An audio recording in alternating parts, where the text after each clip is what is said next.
Hello, what is going on, fellow flight simmers? Welcome back to the channel.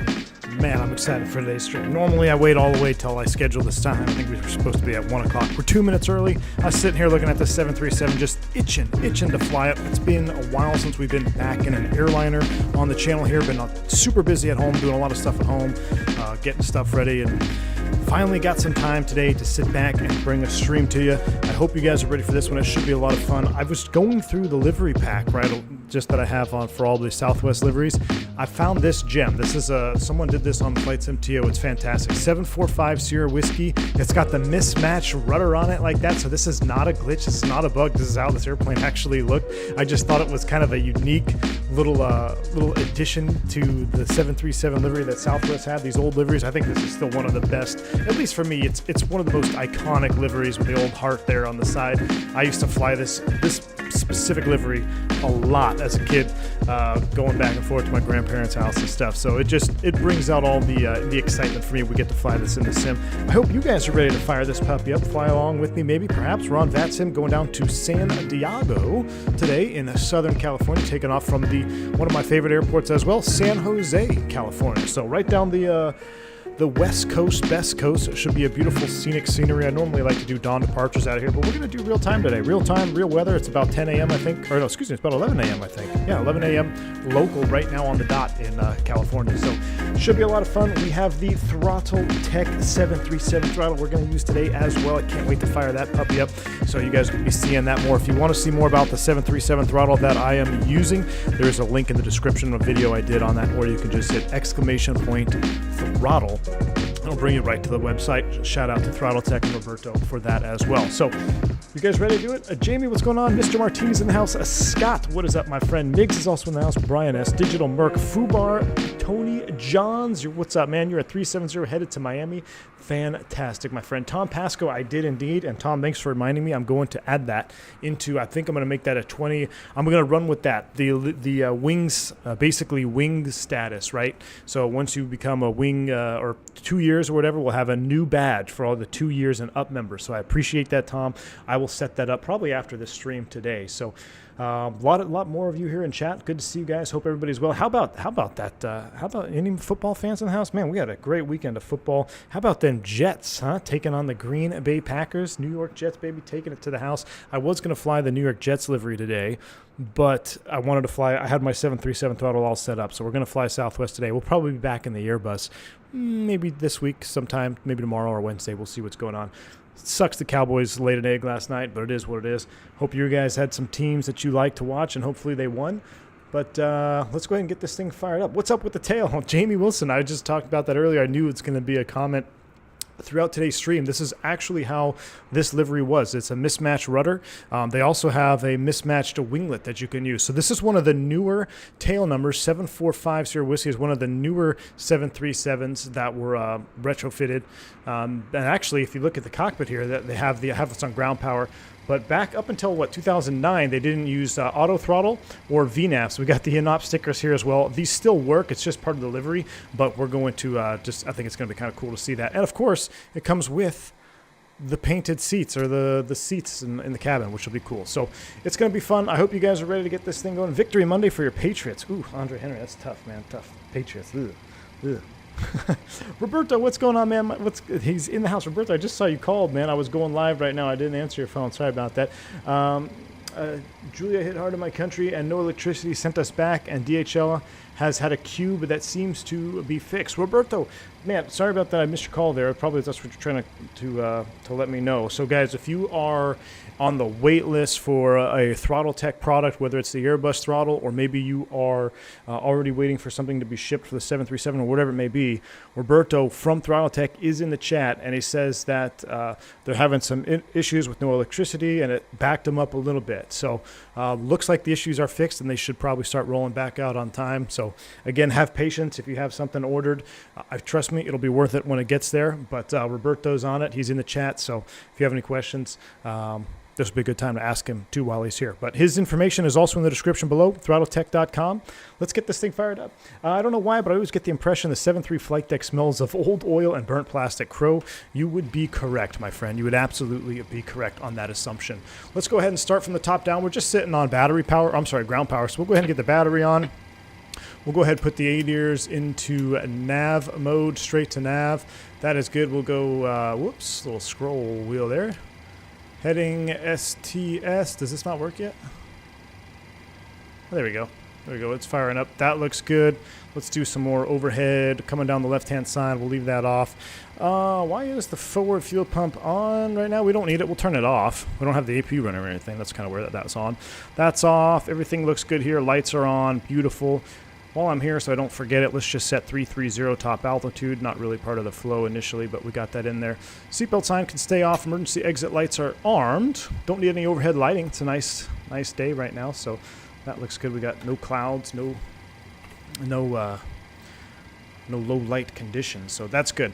Enter IRS position. Let's go into the FMC. We are out of date. I hope Christy's not in the chat because he's probably going to be mad at me that my AIRAC is out of date here. Look at that. Oops. Hopefully we have the proper fixes in our flight today. But let's go ahead and get out of here. San Jose should be a shorter flight. So once we get the box loaded, we'll trigger the GSX Pro to start sending down passengers. We'll take GPS left, put it here in the IRS, route San Jose to San Diego, right there. The throttles have been sent. Excellent. The throttles have been sent, Roberto. Excellent, man. Excellent. Roberto, I got to say, I did the 7.3. I wanted to fly the Airbus today just because there's a particular livery that I wanted to fly, but I've been having so much fun with the 737 throttles here. If you guys are wondering what I'm talking about, these puppies right here. Been having so much fun with these that we're going to do another 737 stream today. But it's really fun. It really is a different feeling when you're flying with those big throttles. All right, San Jose to San Diego. That looks good. Let's go over to what do we do here? Oh, there we go. Departure arrival. We're going to depart San Jose. We're going to go 30 right for departure. We're on the Spartans 1 and going out to Valerie transition. We'll go ahead and activate that. Boom. From there, it's a pretty easy flight plan. Just a couple fixes en route. We're going direct to eBay. Execute. And then from eBay, we're going to Avenal, Alpha, Victor, Echo. Execute. And we're also going direct to, I believe it's not Fillmore. What's FIM? I should know that one. It's been a while since I've been out west. And then from there, J1 lacks Comics 2. So let's go Juliet 1, or Jet Route 1, J1 to LAX to pick up the Comics. Execute, next page over. We're doing the RMP Zulu. Lauren, I'm hopefully we can just do a straight up visual. I kind of want to turn everything off and just fly in visually, but we can probably load up the RMP. We'll take a look at it here. I guess Southwest would be doing the RMP, wouldn't they? We'll load. I'll tell you what. We'll load up the RMP Zulu for 27, but we might just turn it all off and hand fly it. Go Spartans! Key 6 here, Spartan fan, huh? Michigan Spartans, huh? All right, where was I? J1 to LAX and the Comics too. So let's go back to arrival, and because Lauren suggested it, we will do the RNP. Do we have the RNP in here? RNAV 27. Yeah, it just says RNAV. RNAV 9, RNAV Yankee, RNAV Zulu. So I guess that would be the RMP Zulu 27. And we'll take it off of the Comics from LAX. And real quick, let's pull out our Navigraph charts. I'm going to move this over here. Let's just take a look at that. I should know this. I know Lindy is out there on the final approach fix, but let's come over to this San Diego, and let's pull up that approach. RNP Zulu 27. We actually, it'd be cool if we could get it via CLOM. That would be interesting, because then we could really do the RF segment. Let's try that. Let me see, where's the Comics arrival?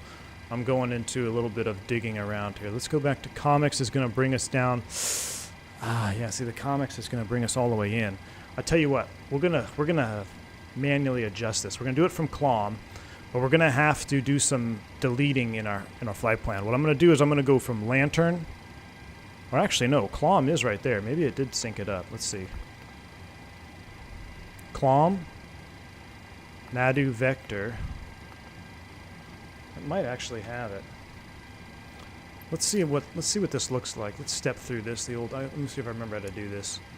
Step function, bring the range down. Alright. So here we go. Coming down the arrival.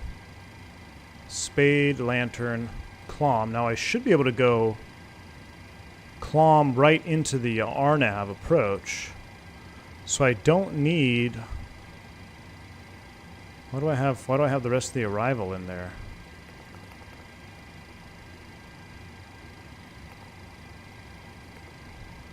I don't need Nadu and Cat Dog, so let's get rid of those. Let's delete Cat Dog, execute, and let's delete A-Jade. This is the old Boeing way of doing things. Delete A-Jade. There we go. So we're CLOM, and then right into the RF segment. So we're going to bump you right up into here. Oh, no, no, no. Let's step back. Yeah, we'll do Nado right into the RF. So that's right. Why isn't Nado in order?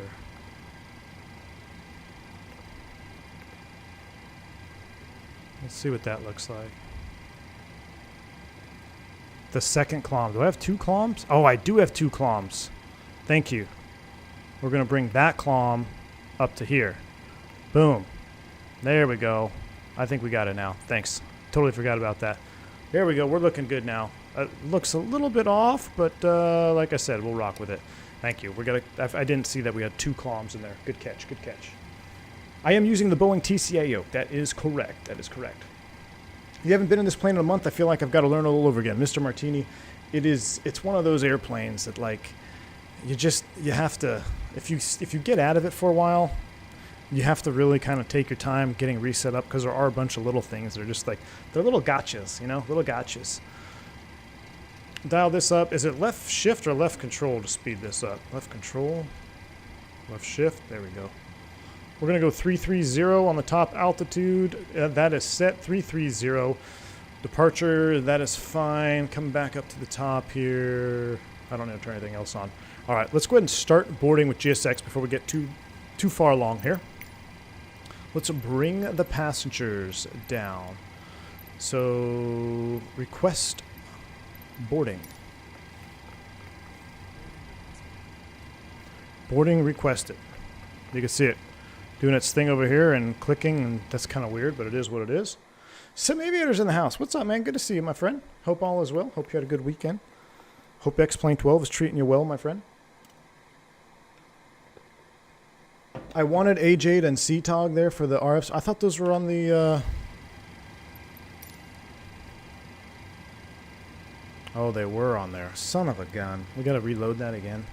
This stupid box, dude. Alright, departure arrival, San Diego, RNAV 27. From CLOM, execute, legs page.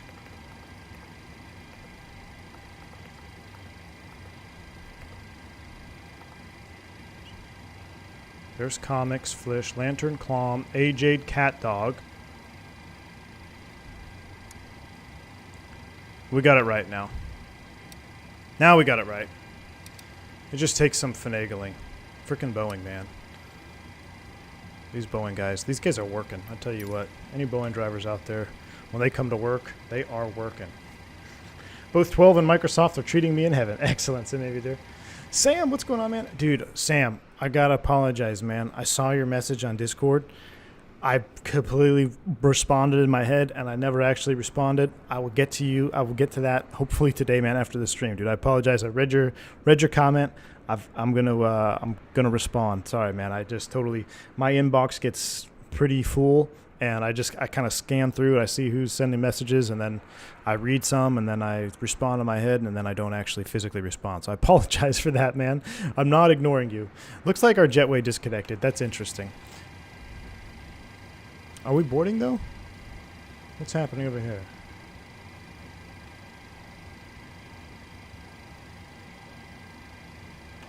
Where is our jetway?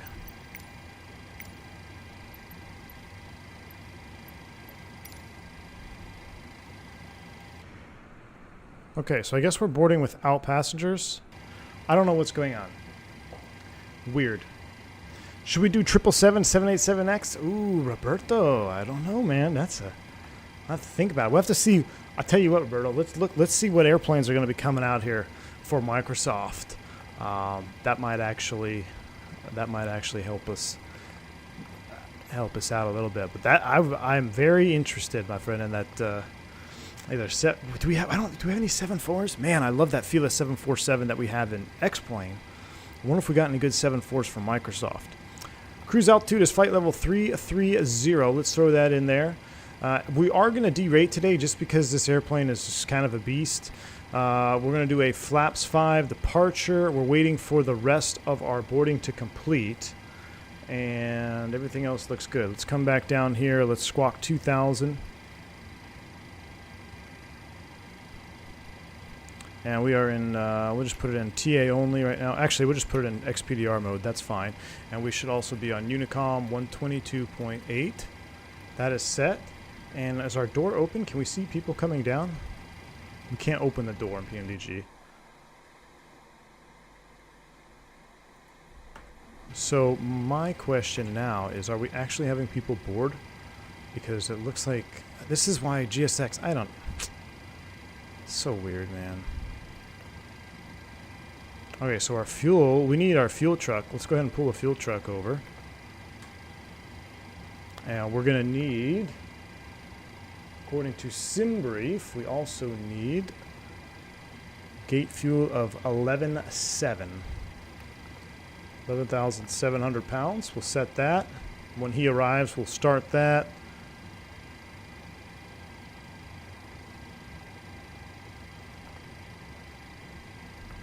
We'll just start boarding this way. I don't know. Like, so now we're going to be basically boarding without an ISTER. Oh, this is why GSX is... Yeah. Yeah, jetway is inhibited, even says so. PMDG and GSX rounds. Yeah, it's conflicting. It's stupid. I'm just going to leave it at that. GSX it's stupid right now. Until it actually does something, I don't know. I don't know. It seems like a lot of extra work for nothing. Looks like our fuel truck just hooked up. Let's go ahead and start pumping gas. We are boarding physically now, so we'll go ahead and go back to the fuel page right here. We need 11.7. We are going to start pumping gas. All fuel pumps are off. We hit the magic barrel ref key. That looks good. We keep our flight directors off. Baggage loading process is at 17%. So we can just sit here and take a look at as they board us up. I mean, it is neat to have the baggage loaders and stuff, but I don't know. Just tried to land at Providence. I think it's bugged. Microsoft Phoenix wouldn't capture glide sub. USA Flyer 94. Interesting. I've flown into Portland, so I don't know why. Maybe you had the wrong. Did you hard tune something incorrectly? I don't know why it wouldn't capture the glide slope. I need to get back in the Phoenix too, because we haven't flown it in quite some time, right? Since the hurricane stream. So there's been some updates and stuff that we need to. I actually have an update that Phoenix has sent over, and I did a few flights in it, but I want to do more, but just haven't had the time, guys. Been super busy at home, a lot of stuff going on. I'm actually going to be working and flying this week as well. So this fall season is very busy for me. Very, very busy. Passengers are boarding in my imagination. Thank you, JR. Yeah, they're boarding in my imagination as well. I mean, the thing that's weird is like the jetway was connected, everything was ready to go, and then I hit start boarding, and then it pulls the jetway back and starts boarding. So there's definitely some conflicting stuff going on. But it's Matt Warren says it's not worth the hassle. I honestly am inclined to agree with you right now. until we can get GSX to work like it did in P3D, where you literally had all your stuff ready to go and you just hit send, and then it did everything in order. Fuel, catering, bags, passengers, all came at real time, all affected the weight and balance of the aircraft. Like, that's worth it. This, to me, nah, man, I don't know. I don't know. I don't know. And again, it's just my personal opinion. Everybody's got a different opinion. If you just want to, look at, seeing the bags, it is kind of neat to see the bags. I'm not lying. You can force the passenger bag menu on the yeah, I will. I think that's what I'll end up doing here, Lauren. We'll make sure that we have that. As soon as we're done fueling, we will get the APU fired up. Take control of your life, call in 6. Key 6. I've already called it sick a couple times. Gotta do what you gotta do, man. Loving that retro livery, Air Dave. Yes, indeed, man. This is one of my favorite liveries. This is, was it Desert Gold? Desert Gold, yeah. It was Desert Gold, Canyon Blue. But the old original, and you know what I really love about this livery? Is this old school black nose here. Like, this was for reflections, so hopefully, like, reduce reflections or reduce glare. I don't know if it actually does anything in real life, but some guys say it makes a difference, some say it's indifferent, but I just think it looks cool. That black, that matte black reflective paint on the nose, on the top of the nose, just looks really cool. AirTran has that as well. Ooh, looks like somebody just fired up next to me. A couple of Southworths over there getting fired up as well. But absolutely, man, absolutely love it. Finally got the PMDG 7.3. It's so good. Jeff L, that's awesome, dude. It is a good airplane, man, and it is so well optimized. It is good. Migs coming in already, gifting 5 memberships to the channel, guys. Wow, if you've picked up a membership from Mr. Migs, again, say thank you to him. Looks like Lauren picked one up, JKA Sweden, Kieran Anderson, Jeremy Harvey snatched another one. Excellent. Max Parks also got another membership gift. So that is absolutely awesome. Thank you, Migs, for the support, man. Appreciate you. Absolutely awesome. Tony, yes, the Delta widget has that as well. Indeed. You're absolutely right. I like it, man. You just see the black nose flare on the 738s? Really? Did you see the 7.3 Max that Southwest are getting with that livery? I think someone posted a picture, Jamie, in the Discord. If that's what you're referring to, yes, somebody posted a retro, I believe it was this livery, right? A 737-800 with the retro paint on it. Looked pretty good. Mike's Basement, yeah, I mean, that's the whole process behind it. I'm sure they wouldn't put it up there if it did absolutely nothing. So I think it probably does something. But yeah, I mean, that's pretty neat. So we'll go back to Perfinet. Let's go ahead and see what's going on here. Our fueling is done. We'll release the fuel truck. He can detach. Boarding is 86 of 31. That looks good. We'll just leave that. We'll wait till all the boarding is done before we finish our init information. But since fueling is done, let's go ahead and get the aft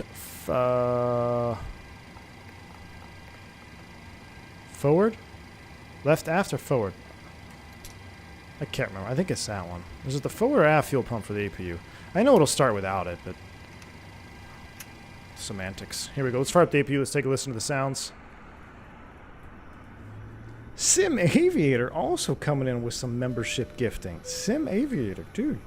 Thank you so much for the support, my friend. A couple more memberships have been dropped. Christian Fajardo, Al Loper, Benji, Keith B, JW Fire, all also got to pick up some membership subscription for the month. Thank you so much, Sim Aviator. Appreciate you, man. Absolutely awesome. Thanks for the support. From your experience, is the Zebo 738 X-Plane 12 more realistic than the PMDG? Viper Row, that's a good question for Mr. Flight Deck to Sim, who actually flies the 737 currently in real life. Me, honestly, I think the platform of Microsoft is more realistic with the environments, the gusty winds, the cloud draw. Everything in the sim seems more realistic to me, so I get a better experience in the PMDG 737 than I do in X-Plane. Now, X-Plane 12 fully decked out like Mr. Sim Aviator does. I mean, he's got his sim completely decked out. Sometimes I think he's in Microsoft when he's in X-Plane. He's got all the Orbix, got the orthos, got the shaders, got everything. If you put the work and the time into it, you can have a very good experience in X-Plane as well. But for some reason, I don't know, I kind of stayed away from the Zebo and X-Plane. Not that I didn't like it or anything, there were so many other airplanes to fly that I found myself not flying the Zebo as much. So I honestly I wouldn't call myself qualified enough to answer that question for you. I'll tell you this though, you can't go wrong with either one. Whatever sim that you enjoy, whichever sim that you love the most, you're not going to go wrong with either airplane. So watched an older flight deck the sim video yesterday when you sent him $5. Nice, Danny. What did I say? I probably said something snippy. I think it's all right. Our APU is online. Let's go ahead and get the APU bleed on. Let's get some air in here. Let's just go ahead and get some pack flow. We'll turn these off. Get some air conditioning into the cabin. 330 landing altitude is basically 0, right? So we'll leave that at 0. That's auto. Everything else looks good there. We'll get our seatbelt sign on. You can see our forward entry door is still on. We're standing by for push. We'll actually go back to map mode, zoom the range down, and are we done yet? It looks like we are. So return, payload. This is what we got. 131 of 148. Everything looks good. So let's go to our zero fuel weight. We'll double click this, 113.1. We're taking a reserve of 4,000. Cost index, I forget what it was. We'll do 75. Execute 330. N1 limit. We're going to do a derated takeoff of 22,000 pounds. A little bit safer. Our takeoff CG is 18.7, so we'll put 18.7 right here. That's a 6.37 on the trim. 6.37 on the trim. So we'll wheel this back.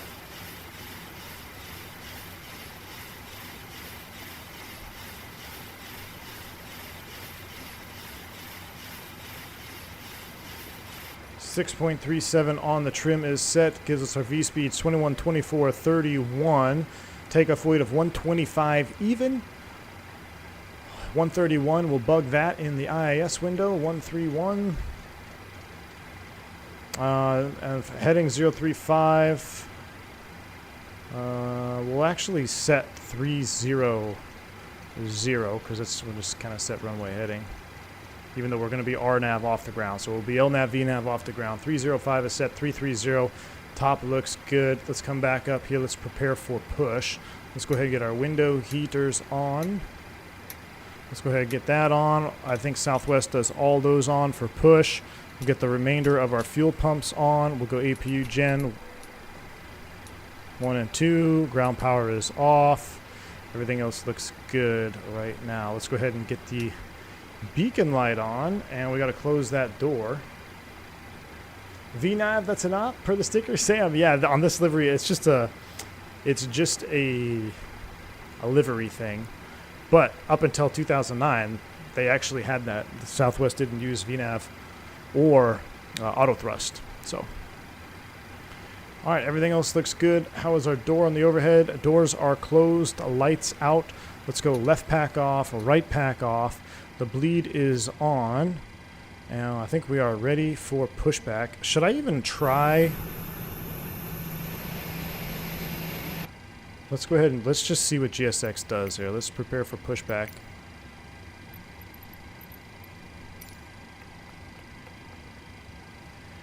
No tree trimming today. Oh, yeah. As off. AS off. B's on for push. Oh, A's off, B's on. Thank you. Oh, Phantom's in the chat. Dude, A's off. B's on for push. Mr. Phantom 737 is in the house, who's actually he's basically a 737 pilot as well. So, what's up, man? Good to see you, dude. I'm hoping you get some work on that King Air. I just saw they released another update today. What is up with that? What are we missing? Everything else looks good.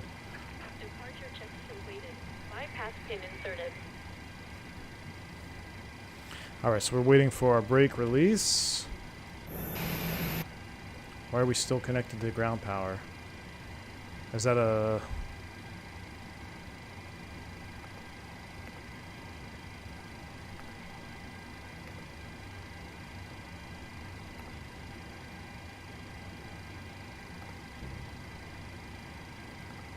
Locking gear. Okay. Okay. 3009 is set. A's off is realistic, but I think PMDG still had the bug where that breaks pushback. You need all on for push. Really? Straight back. Let's do nose right, tail left. Let's see what happens. Release parking brakes. They are off. But we need to pull the chocks. Release parking brakes. Commencing push. All engines clear. Start at wheel. Alright, well, we're going to take the jetway with us. It's kind of, yeah, it's all funky. Like, this whole thing is funky, man. It's all funky. Do I remember the Level D 767? Roberto, absolutely, man. That was one of my favorite planes. And what did I think that was FSX, right? Or was it, yeah, the Level D 767. I remember flying that one quite a bit. Quite a bit, my friend. It still works in GSX? All right, Phantom. Thanks, dude. All right, let's go ahead and start turning engine, shall we? So I'm going to go, that's all open. Ding. Ding. Just like Southwest does. And we'll turn 2. And we'll do ignition left, grounding 2. Here we go. Starter valve open.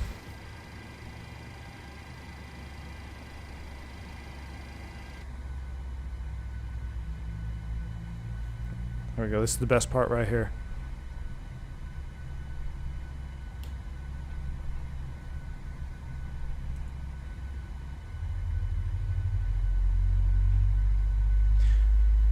Your first throttle from Throttletek was a 767 because of Level D? Roberto, that's awesome. I did not know that, man. That's crazy. Guys, if you are interested in any throttles, any type of like throttle hardware, check out Throttletek. Because he's got more than just a 737 and Airbus throttle. He's even got, I saw some Citation stuff on there. He's got turboprop, got the ATR, Q400, I believe, 7.4. Brake set. That was a good push there, GSX. That was a great push. All right, let's go ahead and turn 1.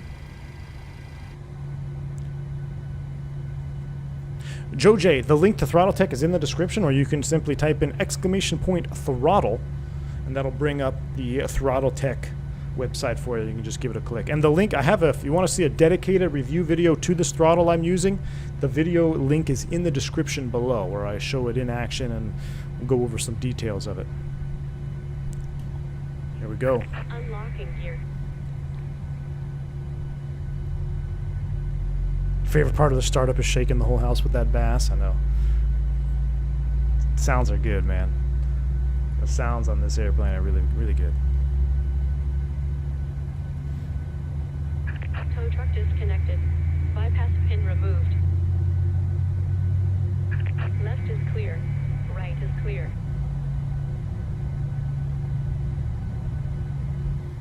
Probably should have been monitoring the start.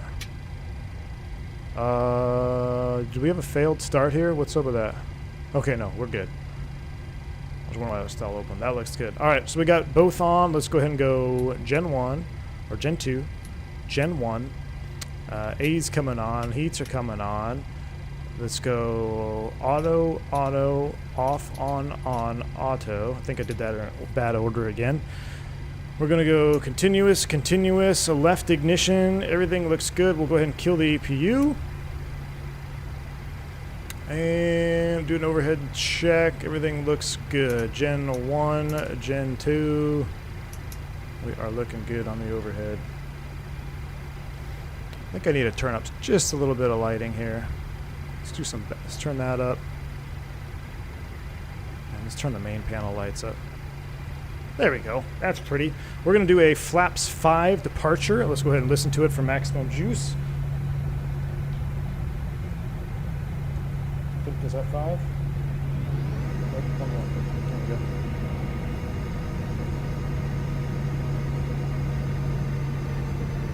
Sounded like I was a 737 pilot. Thanks, Amelia. I try, man. Do I stream with service-based failures on? Absolutely, West Air. Absolutely. Ooh, Baltimore 1. Or Maryland 1, I should say. The 7.3 flap sounds are pretty sweet. I mean, I think they sound better than the than the Airbus for sure. And the old class, like the 300s and 500s, were the best flap sounds ever. Even the 200s, best flap sounds ever. TCAS is still off. We'll go ahead and go. We don't have any ATC on, so we'll go TARA because there's no ATC on. We're squawking 2000, 122.8 in the active. That looks good. Top altitude is set. Let's go 1 flight director, 2. Nope. 2 flight directors. And we can go LNAV, VNAV. And we'll leave the auto thrust off for right now. Brakes. Released. Takeoff config checked. Taxi light on. San Jose traffic. Southwest 357 taxiing at 30 right behind company San Jose. Let's roll.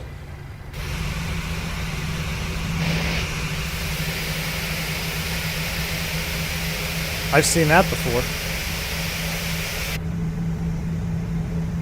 God, the sounds are awesome. Roberto says the market is not that big for overheads, unfortunately, and several analysts don't allow for key bindings. Yeah, I could see that. And to properly, and here's the other thing it's kind of frustrating on PMDG's part because the bindings are there in the sim, but to get your throttle start switches working, as we watch this guy take off, you got to use a SPAD Next program. It's very easy to do, and I'm making a video for key bindings for the 737 throttle. Should you pick one of these up and you want to know how I have all my bindings set up, just like I did for the Airbus, I'm going to do the same thing for you for the Boeing.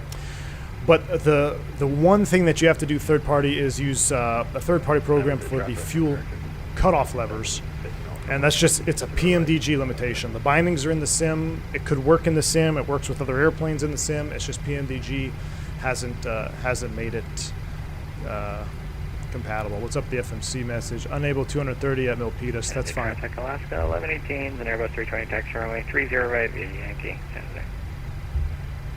If you're not flying for your current company, what airline in the U.S. would you want to fly for? I don't think I will change, man. I'm where I want to be, if I'm being completely honest with you. Man.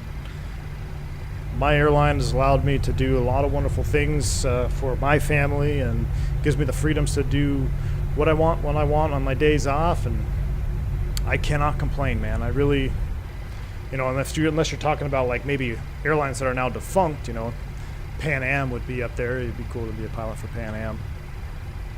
Ooh, look at that, Airbus 73 taking off, or excuse, Airbus, wow. I need some more coffee. Airbus taking off. Looking awesome. This livery, I mean, guys, just smash the, if you like this livery, I want to see how many of you actually like it. We got 300 viewers and only 89 likes. If you like this livery and think it's underrated, smash that like button right now. Let's see how many actually like this livery, because I love this livery, and I think what makes it is the little black, that matte black on the nose. I really think that makes it. And having the mismatched tail here is pretty cool. I have another one I'll fly. It's got a mismatched winglet as well. We could maybe fly that on a different stream, but it's pretty neat. I'm even sitting in Ernie's seat. I know, Orion. This is in the life of Big Ern. Airbus 737. So maybe we're gonna pretend that never happened, my friend. I'm not taxiing like Southwest. I'm sorry. Let's go ahead and pick up the pace. Lauren, you love this livery? I do too. I think it's, other than the Freedom 1 and maybe some, you know, like other specialty liveries like the Texas, the Lone Star 1 is really cool. As far as just stock liveries for airlines, this one, in my opinion, is so iconic it's hard to beat. The Canyon Blue is cool, the new one is cool, but it's hard to beat iconic classics. I love it personally, especially on the 200, 600. Yes, Ani, I agree with you there. 200 on this livery, like the FlyJ-Sim 73200, this livery looks fantastic on. Tennessee 1, exactly, Sam. The Tennessee 1 is another great one. I'm kind of excluding the specialty liveries because it's, I gotta say, Southwest is probably the best airline in the country for having cool liveries because they have all these different liveries out there. Tennessee 1, Baltimore, Maryland 1, they have Texas 1, they got the Freedom 1, they got the Shamu 1, they got all kinds of liveries. I love the AirTran livery. I know, Siegfried, I almost flew AirTran today. I didn't realize that AirTran livery was out until about the stream started. Maybe tomorrow we'll do AirTran. If I'm here tomorrow, if I got time tomorrow, we'll do AirTran tomorrow. How's that sound? Because I think AirTran needs some love. We'll do an old AirTran like Atlanta to... Maybe we'll do Atlanta, I don't know, somewhere in Florida. All right, we're going to hold short of 30 right. Ugh, I said 30 right. Jeez. 30 right. Whoa. There we go. Make sure you press those brake pedals down or PMDG glitch it out. We'll watch this guy take off from wing view here. Can't forget Arizona 1. Absolutely can't forget that one. Do I remember the Cactus Teamwork livery on the 7.5? Is that the one, the Suns? I remember the America West had these Suns, the Phoenix Sun livery. Is that what you're talking about? We need a JetBlue Jets livery stream. Brad K, I was going to do it today, like I said earlier. Literally going to fly today because I'm so happy about the Jets victory.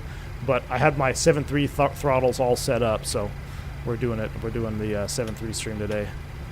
San Jose traffic, Southwest 357, gonna line up and wait. 30 right, San Jose.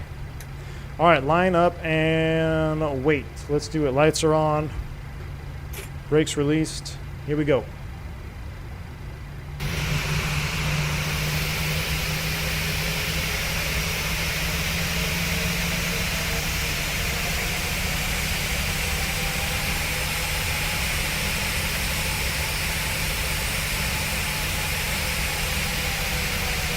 I just love looking at the outside of this airplane. Is this the standard edition? I believe this is the... you're talking about Microsoft? I have the deluxe edition, but nothing that you see really makes a difference. It's all payware. This is the payware San Jose and the payware 7.3. So, all right, auto throttle is on, even though it says it's in op. That's just for livery purposes. All right, we are ready to go. We'll wait another about 10 seconds, and then we're going to blast off out of here. So let's go ahead and get those yogas in chat. We have the proper yoga push button on the throttle lever as well. Let's get out of here. San Jose traffic, Southwest 357, departing 30 right to the southeast, San Jose. Spool them up 50. Yoga's in chat. A little forward pressure.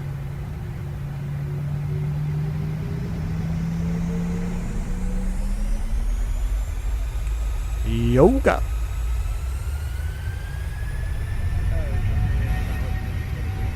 All right, N1 Toga. LNAV and VNAV are arm. That looks good. 80 knots. 100 knots. Check. V1. Rotate. Wow, even before the numbers. Positive rate of climb. You're up. Fly with.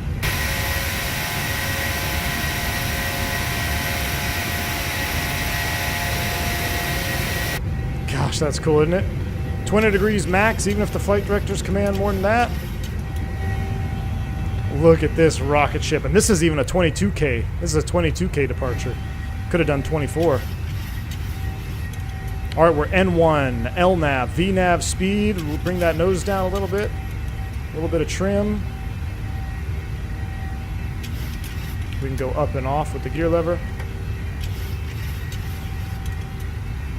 We're getting ready for a bank angle check to the right. Oh man, stunning departure. Flaps 1, here we go.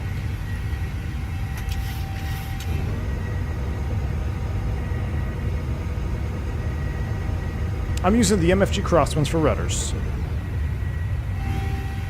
Diana. And there is flaps 0. Flaps clean or whatever it is in the Boeing, whatever the Southwest call is. I'm flying over your house right now? Awesome. All right, here comes our bank angle check to the right. Let's lock it in and let's enjoy the views. Man. San Jose left, 1118 left. There's our altitude restriction, I believe. Or speed restriction. 250 in the turn. Thrust has come back. A little bit more trim.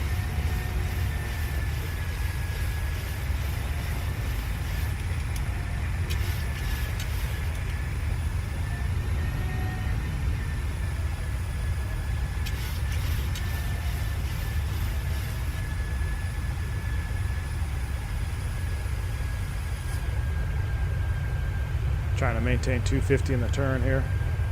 Flight deck to Sim is proud of me. I hope so. I don't know what I've screwed up. It is a little bit disconcerting. My engines keep spooling back. Is that because is there an altitude constraint? I think there is. It's 5,000 at Spartans. I already went above it. Rip. That's all right. Southwest will just send a few more barbecues to the tower controller and we'll forget all about it. Runway 30 right, turn out to the south. We'll actually comply. We'll get back down to 5,000. Hopefully Phantom 320 is not in the control tower today.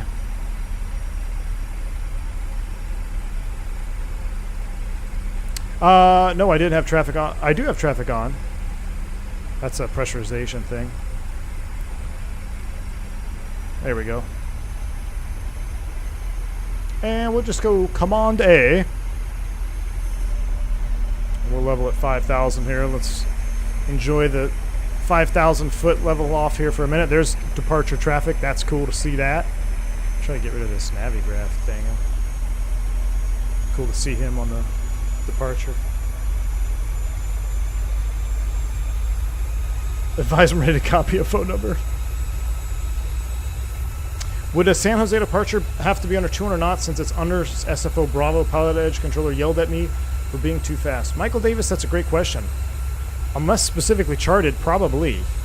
I don't know. That'd be a good question for Phantom 320. He's a real-world controller in this part of the country. So if you're in the Discord, send him a message because that would be a good question. I would have, I would think so. What's the speed limit on here? It's saying 250, but you might be, unless charted otherwise, there is a speed limit below the Bravo, so that would be correct. How does CWS work on PMDG? Have you tested it? Mike's Basement, I have not tested control wheel steering on the PMDG. It's basically like having a fly-by-wire mode. It's basically Airbus mode in the 737 when you have CWS on. But I haven't messed with it yet, and that would be something for Flight Deck to Sim to test. Old livers were so gorgeous. Southwest, America West, Delta Widget. Yep. Yeah, it was back then. It was you had a much more imagination and creativity in liveries. I think now it's just kind of everyone wants to be bland to billboards, Other than Southwest, I mean Southwest they still got some nice ones.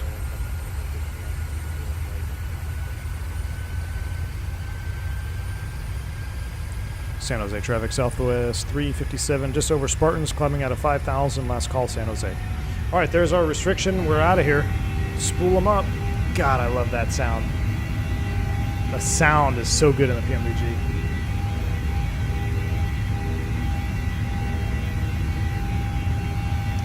PSV Wally, no, I think the sound is spot on there. They're at that low power setting. You get that high turbine pitch in the background. That just looks amazing.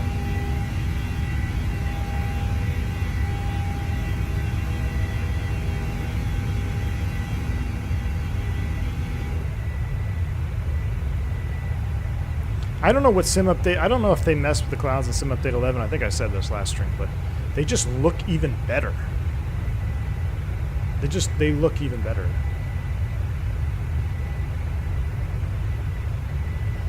Yeah, the CFMs are screaming. There comes 10,000. We'll go ahead and get our lights off.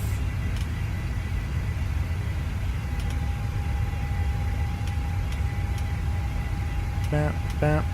We'll go logo off. Oh, forgot to turn the strobes on. Rip. Wing light off. And we are pressurizing. Everything looks good. Out of 10,000 feet. We're out of here. We'll go back to regular cam. Enjoy the views. Enjoy the departure. I'm running Sim Update 11 Beta. Yes.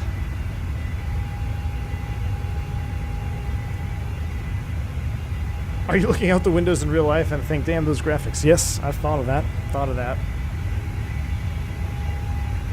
I'm more surprised more simmers aren't flying the Mad Dog and BAE 146.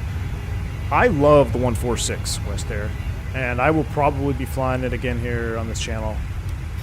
Probably pretty soon. Maybe we'll do some PVA stuff.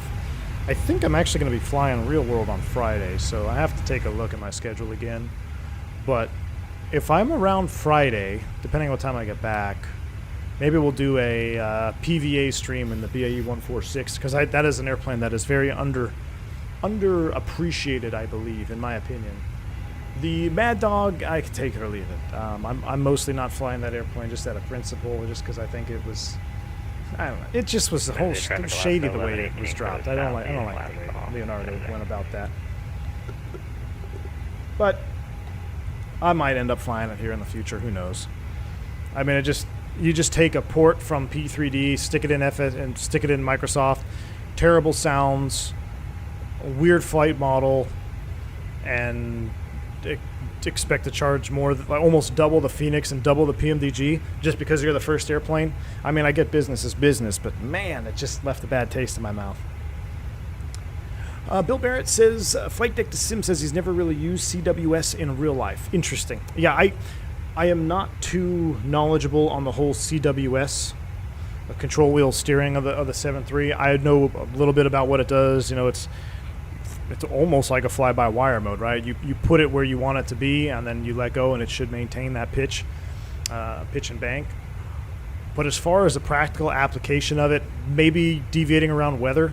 You know, the Embraer had something not similar, but the Embraer had, what was it, TCS? TWS? No, TWS is track well scan. That's TCS, where basically, if you were flying just like this, and I'll pop the yoke up so you can see it, and let's say there was a buildup right in front of me, and you're all navved up here with your autopilots, right? So you were in, I think it was like, I forget what the FMA was in the Embraer, but it was basically flight level change or, not flight level, oh my gosh, I've drawn a blank. But basically a power setting, speed on elevator, LNAV and VNAV. What you could do is you could press a button on the yoke right here, and it would pause all of your automation. It wouldn't disconnect it, but it would basically pause it. And then while you were holding that push button down, you could maneuver the airplane left, right, up, or down around the weather that you were wanting to avoid, or whatever it may be, weather or traffic, a TCAS. So it would avoid all of that. And then when you let go of the push button, it would automatically re-engage all of your previous autopilot modes. So it would be your speed on elevator would come back, your LNAV and VNAV, and it would all come right back to where you had it. So it made for deviating extremely easy.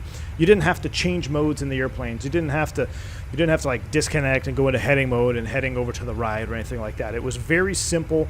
It was a great little feature, a great little button on the Embraer, that TCS button. So I'm still hoping we get some good Embraers that pop out, you know, in flight sim, because it would be fun to dive back into the books. That was my first airline airplane. My first 121 airplane was an Embraer, so it'd be kind of fun to dive back into that. I'd have to do some reading, and it's been a long time since I flew that airplane, but it would still be fun. Roberto says, invitation still open to fly the 320 sim back home. We will have fun flying to MHTG Tegucigalpa. Roberto, oh man, dude, that sounds like so much fun. It will happen, Roberto. At some point, it will happen. I'm juggling a lot right now in the home life. I got my kids, and there's some other stuff going on right now. So, but it will happen, Roberto, because I would love to do that. I'd actually love to come down and take a little vacation and swing by. So, thank you so much, man. I can't thank you enough, Roberto, for the Throttletek hardware, and I hope you guys that have ordered it, absolutely loving your products, because it adds that new level of immersion, no doubt about it.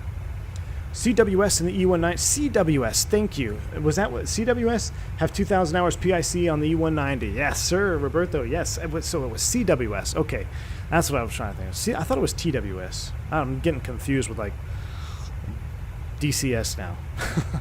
But yeah, it was an amazing thing. Indeed, it was definitely great. I'm always amazed to see the Embraer 170, 190 series doesn't have high fidelity representation of flight sim. Steven, me too. You know, as long as flight sim has been around, you know, X-Plane 11, X-Plane 12, well, the 12 is new, but 11, even X-Plane 10, FSX, there wasn't really, I think we had the SSG. Was that an FSX? I know there was an Embraer representation in FSX too, but it was okay. It wasn't great, but I am very surprised there hasn't been a high fidelity one myself. Alberto D. What is going on, man? Good to see you. Hey, Captain, how's it going? Thank you so much for the $5, Alberto. I'm having a great Monday. I hope you're having a good day as well, my friend. Welcome to the stream, and thank you for your support. I very much appreciate that on our way down to San Diego. Thank you, sir.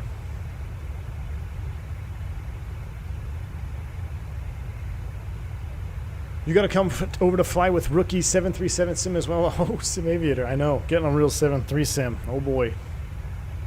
Oh, boy. That would be... I've seen him doing some streams. It's his full cockpit sim is pretty neat. No doubt about it.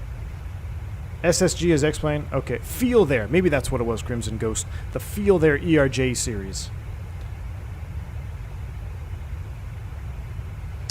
Yeah, MHTG is closed for airliners now. Yeah, everyone's going into... actually, I just got a memo about that new airport. What's the new airport? Palmarola. Yeah, Randy's got it. MHPR. I think I just got a memo about that airport. Some like RNAV. We're supposed to like a caution on that. But yeah, no airliners fly, as far as I know. At least the North American operators don't fly into MHTG. I think it's all that new airport. I never had the pleasure of flying into Tegucigalpa, the old one. Never did. That would have been sweet. Alberto, awesome. Good to hear it, my friend. Good to hear it.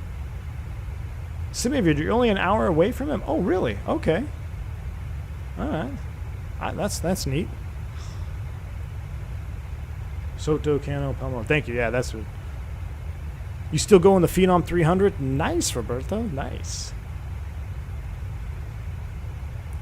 Steven, exactly. Remember we took the MD-11 into Tegucigalpa? That was pretty fun. I remember doing that on the very first stream it came out, the Rotate MD-11.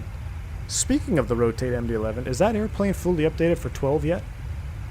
Does anybody know? I'm sure somebody knows. Sim Aviator probably knows. Because I kind of miss the old tri-jet ops. Maybe we can... I saw Flight Deck to Sim did a flight in the MD-11, so it must be up for 12, right? All right, how we doing? We're 27.6, climbing to 330. Everything looks good out here. We'll stay inside. We'll enjoy some of these views here from the wing just a tad more, and then we'll go outside and do some livery appreciation time when we level off and cruise.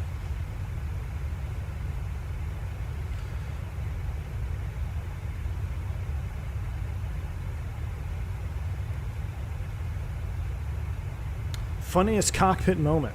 Oh, Vidic, that too many to count, man. I've had some funny ones. I think one that really stands out is the time that the captain had to leave the cockpit for me on short final. I talked about it in one of the podcasts. I think one of the very first podcasts. Courtesy of Burrito Beach. I believe it was Burrito Beach, right? In O'Hare. That one, it wasn't funny at the time, but looking back on it, it's pretty funny. But there's definitely been moments, man. There's been some funny moments. Simir said, I believe it's in beta. Okay. All right, Simir. Good to know it, man. Thanks, dude. Looking forward to TFDI for MSFS. Sadly, it's going to take about another year. Yeah, TFDI is coming, and then there's also another DC-10 coming out. What's the name of those guys? I'm actually in the Discord, kind of keeping an eye in the background. I have it right here, actually. Who is it? It's Aerodynamics. Aerodynamics DC-10 should be pretty sweet. So I don't know how long that's going to take, but really looking forward to some tri-jets and, of course, a nice turboprop. Flying that King Air in the sim the other day really made me miss a high-quality turboprop add-on. You know, I know Roberto's got the Q400 throttle pack for the Majestic Dash 8. I absolutely loved the Majestic Dash 8. I flew it personally in FSX. It was also in P3D. But I actually picked up that professional version because I thought I was going to fly the Q400 on my first regional. But I ended up with shiny jet syndrome and wanted to go to the Embraer.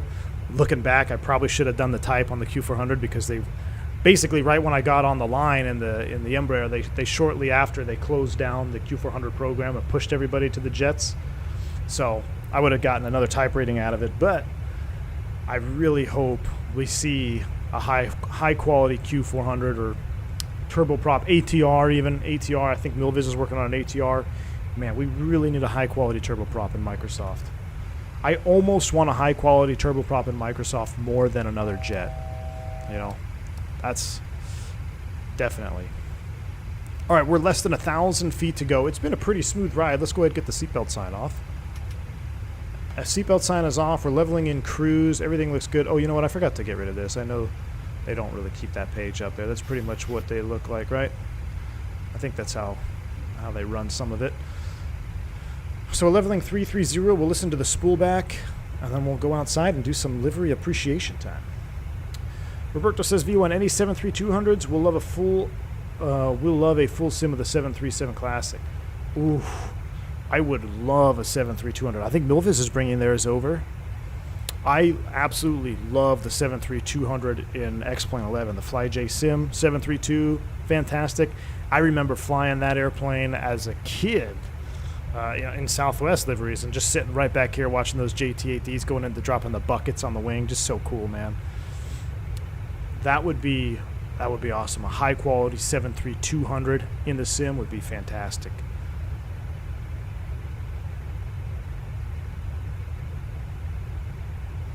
Yeah, unfortunately, I think Milvis. So Milvis is bringing the 73200 over, which I had it in FSX, which was pretty good, but I don't think anything could really beat the FlyJ Sim. The FlyJ Sim 73200 was fantastic, absolutely fantastic. All right, we're leveling off in cruise 330. We're doing 7.9 on the Mach. We got some nice spacing out in front of us. Everything looks good. Let's go ahead and turn the sims down and let's do some livery appreciation time, shall we?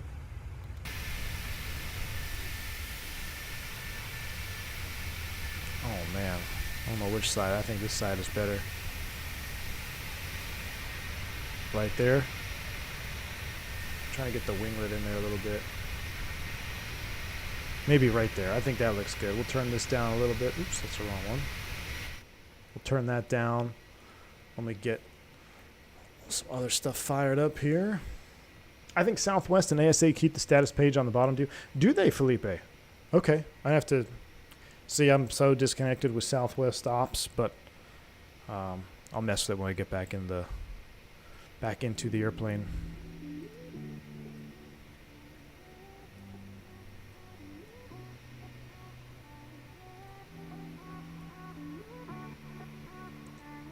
What's this song?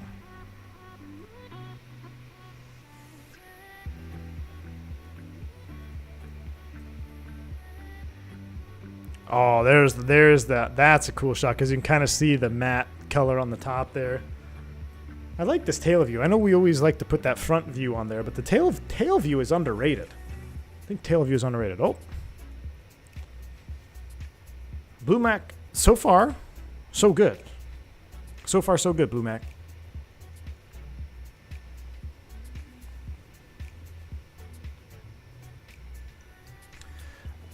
Toga in El Salvador used to have it. Really? Nice. There was the first. Here's the thing. If we can get a 73200 in the sim, I need to fly an Aviasca livery because I even to this day I see them when I fly into Cancun. There's a bunch of 73200s in the Aviasca livery there in Cancun, Mexico. They're always parked on the ramp there on that west side. Always pretty neat to see them. I mean, they just look old, beat up airplanes, but I mean, it was special flying on. Looking back, I'm glad I got to fly on some of those old birds that aren't really operating anymore. I don't think anybody in the U.S. operates them. I think some people up north have them. Some Canadian guys got the gravel kits on them and stuff. But what does econ flow in the Airbus do? This guy awesome. Basically, it will lower the amount of flow from the packs into the cabin. So depending on how many people you have on board, for a 321, like 160, I think, around there, 158, depending on your airline SOP. If you have a lower amount of passengers, you press that econ flow push button, and it will reduce the flow, the air volume coming out of the packs into the cabin, which will in turn increase the longevity of the packs. It will also increase your fuel burns just a little bit. So basically, it's an economy setting. If you don't need full blast from your air conditioning packs, you hit that econ push button, and it helps you save a little bit, save a little money for the airline. And the same thing is accomplished by the pack flow selector valve on some of the classic overheads. So on the classic overheads, the 320, 319, you'll see low, norm, and high, a pack flow selector. Same thing as the econ flow push button. When you press the econ flow on the 321, it's basically like going into low flow. Remember though, you have to have two packs, or excuse me, you have to have a dual bleed operating. So if you're sitting on the ground with just the APU running, it's going to be a high flow no matter what. But once you get two sources of bleed air running, then it will actually make a difference. So keep that in mind as well. Basically, it's meant for after engines are started or you're cruising around, you can turn that econ flow push button on.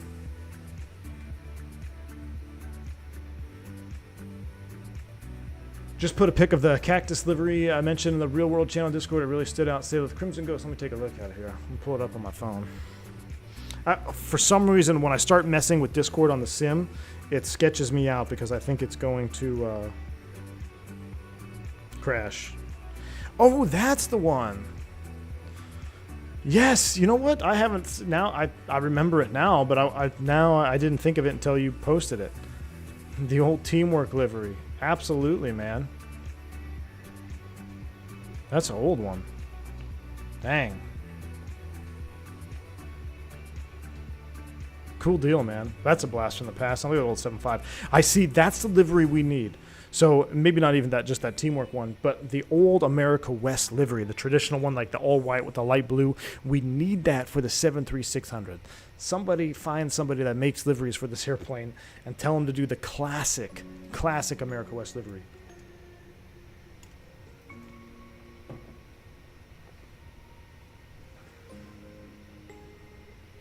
Simiaviator, yeah, it's supposed to. It's supposed to. This is actually how it's supposed to be a mismatch rudder. At one point, 745 had a mismatch rudder, and this is exactly what it looked like. So that's why I picked this livery. We all want our liveries to be perfect, but in real life, man, if you go out there plane spotting, you'll see planes with different color panels all the time, whether it's a slide door replacement, emergency exit door, a winglet can be mismatched, a cowling is mismatched, a nose is mismatched. So I think it's neat to kind of start doing that in the sim a little bit, because so many times we just want to fly a pure livery, right? But real life, I mean, that's not really how it goes. I mean, I've gotten on airplanes where like one engine nacelle was completely different than the other one. I was like, well, that's interesting. Back in the day, when I was at my regional, there was a poster on the wall in the crew room of an Embraer 170, and the 170 was painted in the midnight blue U.S. Airways colors, but Republic used to operate for all the legacies, so that it'll operate under U.S. Airways, United, and Delta. And on the nose cone was a United nose cone for the Embraer. And then there was a U.S. Airways paint job. And it said at the top, can you spot the problem? And basically the problem was, it had to do with the GPU cord. We had some memo about running the cords in front of the engines, or not a GPU cord, an air hose in front of the engines. And there was a memo that came out that said that we got to make sure people stop doing this. And that's what they wanted you to see, was the air hose in front of the engine. But everybody wrote on this picture, nose cone mismatched, or wrong color nose cone, or the paint is the wrong color, or United doesn't fly with US Air. Basically, everybody took a shot at the paint job instead of what they were actually trying to accomplish with the photo. It's just kind of funny. I remember seeing that picture in the crew room for a while. Either that or someone got drunk in the maintenance hangar. Yeah, or they ran out of paint, man. You're almost at LA Control, I see. I still have hours to go from Antarctica to Buenos Aires, Argentina. Nice. Oh, you're flying out of Buenos Aires, man. I love it, man. Love it. Oh, yeah, looks like San Diego Approach is on. LA Center is on. Cool deal. So we'll have some ATC going into San Diego. That'll be pretty sweet.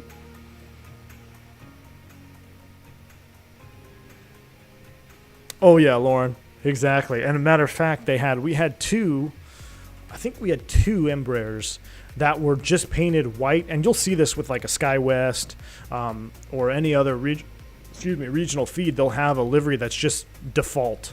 And by default, it'll literally just be all white and say SkyWest, or Republic had its own livery, basically all white with the Republic logo.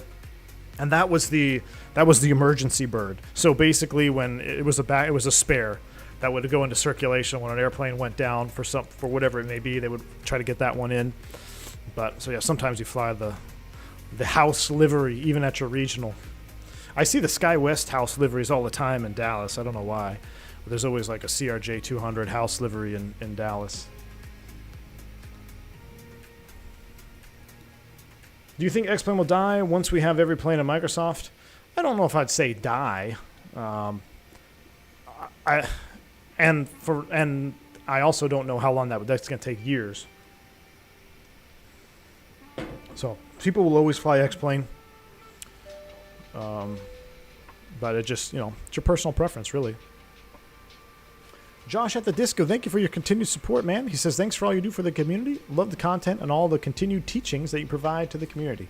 Josh at the Disco. Well, thank you so much, man, for your continued support. 17 months as a commercial pilot. Absolutely awesome, man. Thank you, dude. Appreciate you. Glad you're enjoying the content. Glad you're picking up tidbits here and there. It's awesome. Thank you for the support, man. Do regionals fly their house liveries on EIS, Essential Air Service routes too? I'm not sure, man. Perhaps. I also know we flew them for charter flights. So doing a lot of charter stuff, we would fly our house livery most of the time. Did you ever try the CRJ from Microsoft? We did a beautiful custom throttle for it. Roberto, really? I did the Aerosoft CRJ. I did. The only thing I had issues with ghost bindings in my Bravo throttle, and I ended up getting frustrated and not flying it because I had the default flight model. But that's an airplane that I probably should visit again. Probably should visit the CRJ again. I think people fly it. I see pictures every now and then in the Discord of the CRJ. That was the very first airplane to drop in Microsoft. But yeah, so guys, if you're I was not aware that they had a custom throttle for the CRJ, which would be cool because you get that little, the actual like FADEC D10s or whatever. That's pretty neat. So if you're a CRJ fan, even Throttletek's got you hooked up for there. Tyson, what's up, man? How about them Jets? Jets, Jets, baby.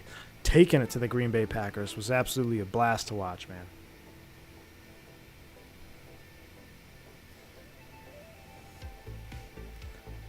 We're going to start to get 175s at my small little regional airport. Can't wait to be in a cargo bin at the bottom instead of the back of a CRJ. Oh yeah, aviation blase. Or blase? It's definitely better than being in the back of a CRJ for sure. Oh, look at that shot. That could be a screenshot. That could be a poster right there if we didn't have a mismatched rudder. That is neat. They got the 777 throttles. Might invest when PMDG drops their 777. Skyfall. That's a fair point there, Roberto. The PMDG 777 is probably going to be one of the most anticipated drops in Microsoft. I think even more so than the 737. I think people have been dying for a really high fidelity wide body long hauler. And I think I saw some 777 throttles on there. That would be that'll definitely draw some traffic when PMDG drops their 777. I too am looking forward to that airplane. Poster child for a frame for airframe mismatches. Yeah, Lauren, exactly. I love the finish on this livery. This guy did a fantastic job with this livery. And he also, I believe it's a he, but it's basically a 4-pack. So you get 2 mismatched. You get this one, you get a mismatched one with a sharklet mismatch, and then you have 2 that are just fully no mismatches at all. I'm so desperate for long haul on Microsoft. I've been doing it in narrow bodies. Doing Bogota to Rio in the sim right now in the A320. Wow. That's a flight there, Steven. That's a flight, man. Hey, cost index 0 will get you there. Water has joined as a commercial pilot. Water, thank you so much, man, for your support on the channel. ! Welcome. Get you your information about your new perks here on the channel. Glad to have you on board, my friend. Roberto says, let's do 777 next. Oh, boy, Roberto. I think we're on to something. Guys, who wants to see a 777 throttle in Microsoft.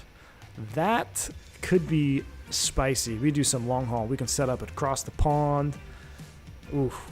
Maybe we'll have to do a long haul from like, we'll do a delivery flight from El Salvador to like Kennedy or something. That would be sweet.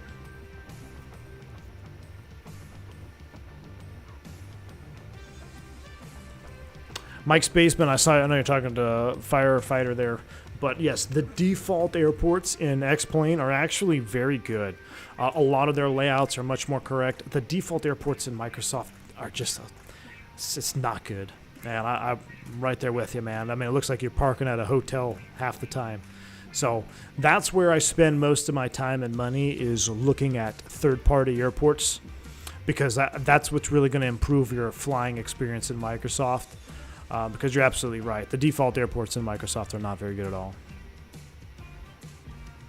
Have you ever seen a 320 eat up 13,000 feet of runway? Because an A320 at max takeoff weight, 8,600 feet will eat up 13,000 feet of runway. At 8,600 feet AGL at max takeoff weight, I can imagine you're eating up a lot of runway there, Steven.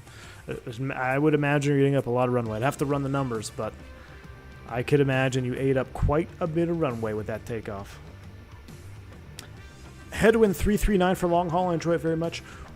What is isn't there a 777 mod, like a salty mod?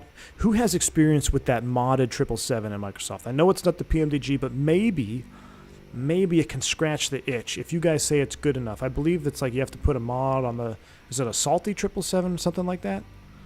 I'm sure one of you guys in the comments know.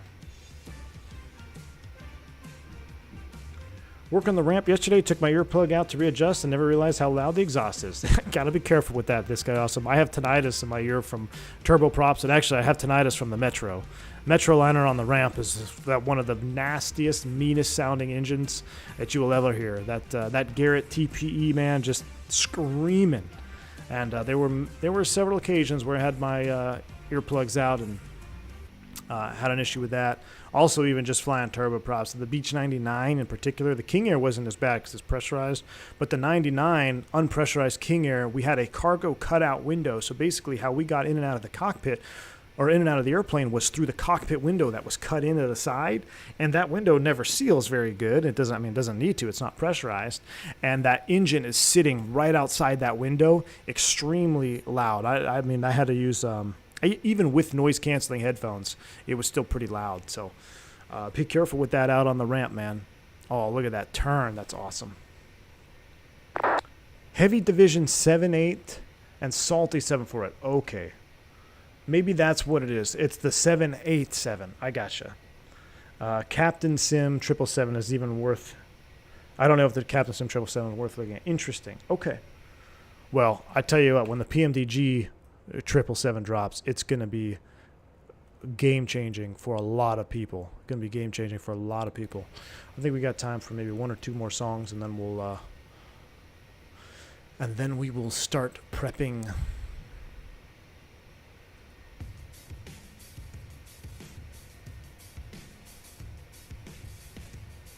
Interesting. Nope. Nope. Nope. Nope.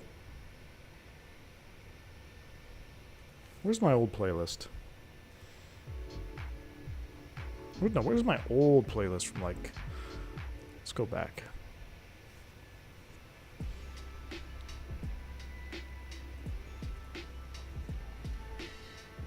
I don't normally experience claustrophobia, but I find myself short of breath in the Metroliner cabin. Yes. You're not the only one, Lauren. You're not the only one. Garrett TPE sound beautiful. Hey, they sound beautiful from a distance, my friend. They're just mean, dude. The freaking Metro. That's another airplane I wish we had a high-quality turboprop, because that is a beast of an airplane. That Metro is just... She's just pissed off. From startup to shutdown, that airplane is pissed off. This stream needs some Metallica. I know we got some rockers in the chat.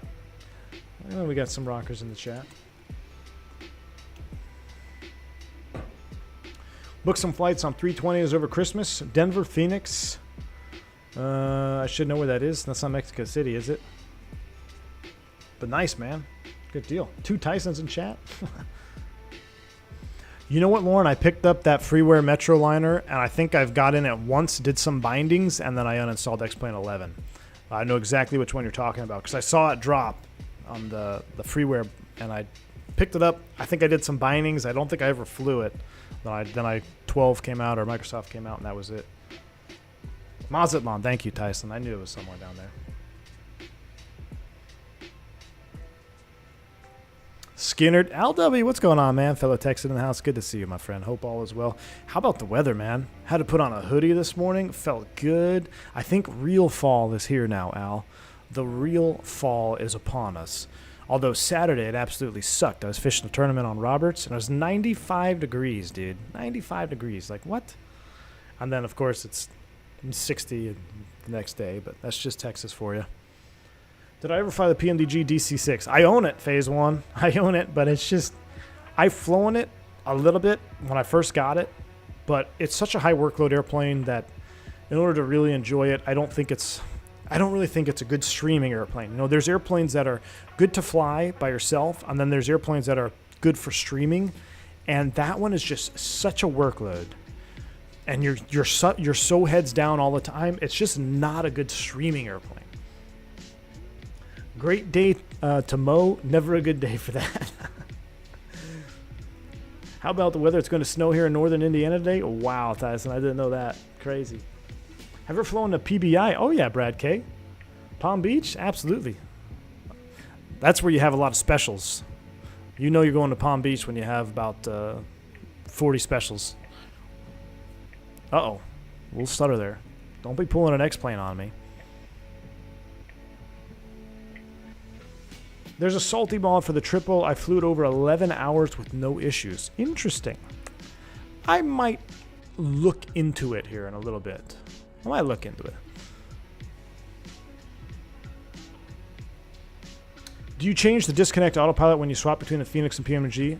Like they use two different assignments? Steen. So I use different profiles for every single airplane. So in my settings, which I'm not going to get into now because we're on the network, but I actually make a separate profile for every airplane. So when I get in the 737, I switch all my profiles over to 737 bindings. And then when I get in the Phoenix, I do all Phoenix bindings. That I would highly suggest getting in the habit of that because you're going to have conflicting bindings, you're going to have ghost bindings, and it's going to drive you nuts, my friend. So set up control profiles. You just click on, you go into control options, you go to preset manager, save new profile, and then just start from there. That way, every time you get in that airplane, you know exactly what's bound, you know it's going to work properly. Can you be sure to fly over the Chavez Ravine to see the Dodgers fans crying?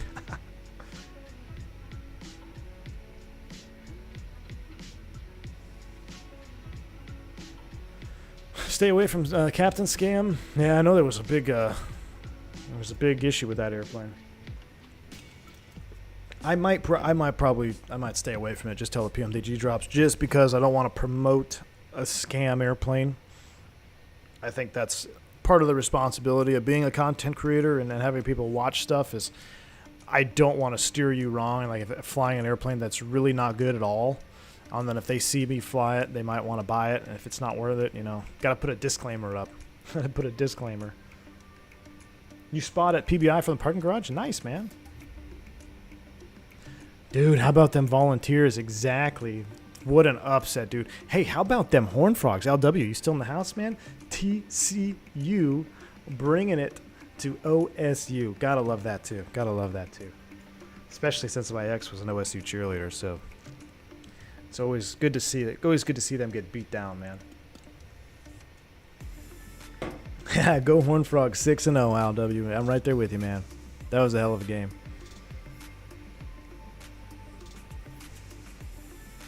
Have I seen the latest video on the Fly-by-Wire channel? Ivan, I think I saw someone post it, right? It's the Fly-by-Wire gear swing. Fly-by-Wire gear swing. All right, we need to focus. We're getting close here. FMC, we need to set new cruise altitude. I don't know what we need to go down to. Let's just go ahead and set 30. Let's get the music out of here. Let's bring up the sim, and let's go to work. We'll pause that. Let's go to work. We need to pull up our Navigraph. Let's bring it over here.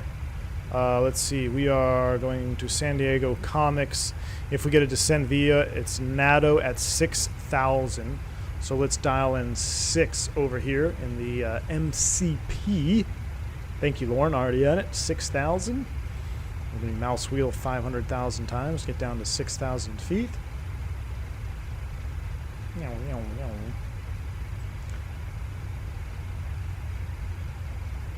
6,000 is set. We're coming on down. 6 is set. Let's come down here. And knit ref is going to be pretty easy because we're doing the RNAV 27. Let's do flaps 40 for cinematic purposes. So we're going to do 40 and 126. That looks good. Nothing to hard tune in our course needles because we're going to be on the RNP. What else can we worry about? I do have the Latin VFR San Diego, which is pretty cool. So it's our first time taking a look at that. If I look at the approach RNAV Zulu,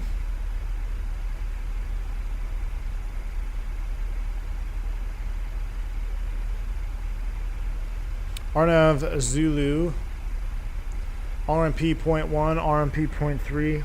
I imagine Southwest is RMP 0.1. So we'll do 600 on the DH. So that is a rad out. And we'll do 6.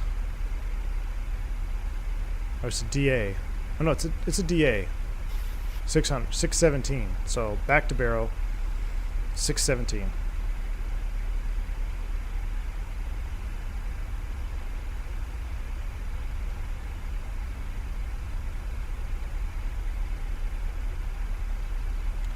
Six 17 is set in the barrow. We'll do the RNP RF circle all the way around. Everything looks good. 2,000 at Rebo is the final approach point. We'll keep an eye on that. Max 210 in the turn, so we'll also keep an eye on that. We'll probably have ATC online. Not sure what gate we're going to. We'll worry about that when we get there. We'll put terrain mode up on the ND as well. We're going to do an auto brake to a landing, and let's get our seatbelts back on. Left the ignition switches on. Oh well. We're doing 3,700 feet per minute in the descent. And San Diego approach is on, no tower. Or wait, San Diego ATIS is information Delta, 290 at 9, 10 miles. Cool.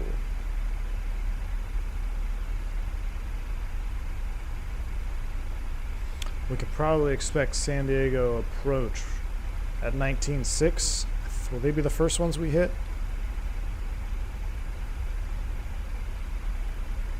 We'll dial in 19.6 here.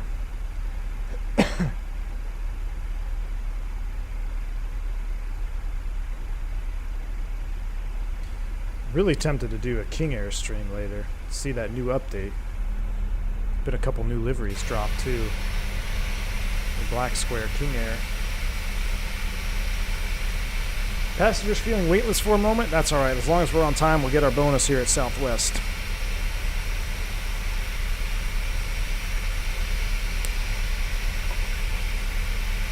One thing I'll never understand from Airbus, why they didn't give the ability to preset the pressure before actually in transition. Mike's Basement, they did.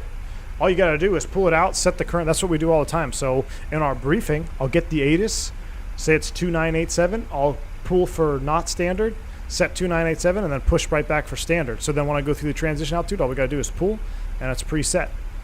So, absolutely. And I think it'd be the same way here, right? You could set that you can hit standard, 2909 or 0, and then go back. So then when we go through, it's 2909 or 0. So you can do the same thing in the Airbus. That's how we do it in real life. I don't know why he's not wanting to say hi to us. Yeah, I'm not sure. LA Center has been on 3555. I never got a message from him. So hopefully we're not violating anything. There is our transition, so we'll hit the B key. 3002 out here, but this is saying, oh yeah, it is 3002. 3002 is set once, set twice, set 3 times. Somebody said they fly with the status down here. Like that? Really? Alright, we'll leave it up. I thought, no, that's not right, because they leave that for emergencies, right? And so if you have an emergency, I think I remember that. It populates that lower DU. All right, we're on the descent. 16, we got 15 and 12 between the two. We're looking good.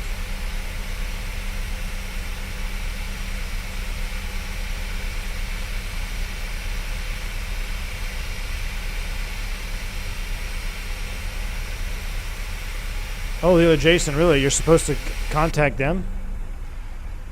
Interesting. Whoops. There's no SoCal covering LAX, so LA Center is probably way more busy dealing with the mess than anyone going to San Diego. Okay. We'll call, should we call up approach? Let's just call up approach. We'll dial in 19.6. Our volume is on 19.6. We got information Delta. And we are 10 miles to the north of Lantern. San Diego approach, good afternoon. Southwest 357. We're about 10 miles north of the Lantern intersection at a 13.5, descending via the star. Southwest 357, SoCal approach. Turn right heading 180. Turn right heading 180 for Southwest 357. And Southwest 357, squawk 5753. Squawk 5753, Southwest 357. Ah, no, I have the Southwest 346, SoCal, you on? 180. Southwest 346, go ahead. Yeah, were you, did you get a handoff from LA Center? Squawk No, 5. Allison never got in contact with us. Was it 5737? Okay, ready speed to 210, squawk 5776. What was the squawk code? I didn't sync the heading bug, I know, Steven. Got me there. 5776. What was the speed for Southwest 346? 210 knots. Reducing to 10. Let's go ahead and select. Let's do. Southwest 357, are you on the 180 heading yet? Negative, we're passing 160 for 180 on the heading, Southwest 357. You got company traffic at your 12 o'clock and 1/2 mile indicates 10,000. Roger, we're looking Southwest 357. All right, let's do this. Let's go. I wanted to do a speed intervention there. SoCal approach from country 346. Does any chance for us to climb? Of 250. I'm trying to coordinate a handoff with Center. They're Speed pretty busy information right now, so you have to maintain speed 1,000. intervention 250. Copy that, thank you. 180 on the heading. There we go. We're at a 10,000. Yeah, for Southwest 357. Did you want us to stop the descent on this heading at a certain altitude? Southwest 357, go ahead and descend, maintain 6,000. Descend and maintain at 6,000, Southwest 357. All right, we'll level change it. So 250, 6,000, and we're getting ready to go through 10,000 feet, so let's go ahead and Southwest turn it on. 357, verify squawk 5753. We'll do 5753 for Southwest 357. Sun Country 346, contact LA Center 135.55. 12555. 5753, there we go. Thank you very much. Bye-bye. We'll see you. And Delta Sierra, contact LA Center 135.55, so on. 135, that's 155. All right, that went from 0 to 1,000 real quick. Let's get flight recorder ready. All right, there's 10,000. 346, ready speed to 200 knots. 200, Southwest 346. And 346 after Coleman, you cleared RNAV Zulu, runway 27 approach. We're clear, RNF Zulu up to Colon. So it looks like he's going to vector us over the field. So there's San Diego over there. 357, this is going to be a vector to take you around. This could be a right turn all the way around to 090. Right turn all the way around 090 for Southwest 357. All right, all the way around. Alaska passed their TA today. Awesome. That was, they got some serious rates in there. Was it 330, I think, was one of the top rates for a 737? San Diego approach Southwest 1889 is having a runway in sight.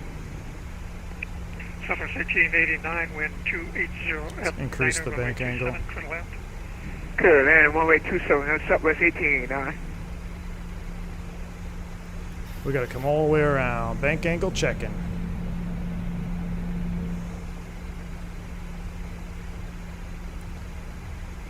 Yeah, real life, they would never have Southwest do a delay vector. It'd be every other airline but Southwest. Increase that bank angle for them a little bit. Let's go all the way around 090. This is another Boeing thing. 1944, SoCal you want? And there it is. 090, long way around. We're 1,000 to go. Just about 7.5 for 6,000 on the descent. Looking good. Passed by 82%. Huge improvements. Wow. I didn't realize passed by 82%. That's cool. Must be hungover from the past Padres game celebrations. Guys, remember, if you like this content, smash that like button, hit the subscribe button, and make sure your notifications are on. 357, stop your turn, heading 360 now. This will be vectors for sequencing. All right, we'll stop the turn 360, Southwest 357. Make sure traffic, cooking traffic, 1 to 2 o'clock, opposite direction, descending through 10,000. Copy. Roger that, we're looking Southwest 357. Again, make sure that notification bell is on because, like I said, I don't have a set schedule, and sometimes I get a window to stream and I just fire off a stream and you'll miss it if you don't have your notifications on. So that is the best way to get notified. And also, hitting that like button does help the channel. It really does help the algorithms and stuff. So, especially when I don't have scheduled content coming out, it really helps with the algorithm of the channel. So I appreciate you guys. Thanks for sticking with me today. Hope you enjoy this. Hope you have a nice, buttery landing into San Diego. Yes, descend by the Comet. Clear to final approach, fix and send 2,000 clear for the ILS. Exactly, Roberto.